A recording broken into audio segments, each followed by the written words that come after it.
এই যে কয়েন গাছ কাটিং করার উপযুক্ত সময় আপনি বুঝতে পারবেন যখন এইভাবে ফুল চলে আসবে। ফুলগুলো চলে আসলে পাতাগুলো হেলাইয়া দুলাইয়া নষ্ট হতে থাকে। আরো আগেই কাটা উচিত ছিল আমার, কিন্তু আমি কাটি কাটি করে সময় বের করতে পারছিলাম না।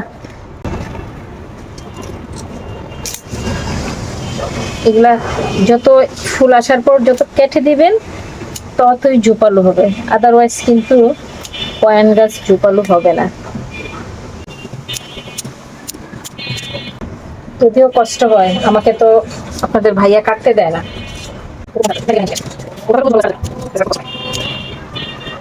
এই দেখেন আমি কিভাবে পানি দিয়ে রাখি। আর কয়েন গাছগুলো আসলে এই ধরনের মাটির পাত্রে দিলেই খুব সুন্দর থাকে, ওরা একটু ঠান্ডা পরিবেশে তো ভালো থাকে।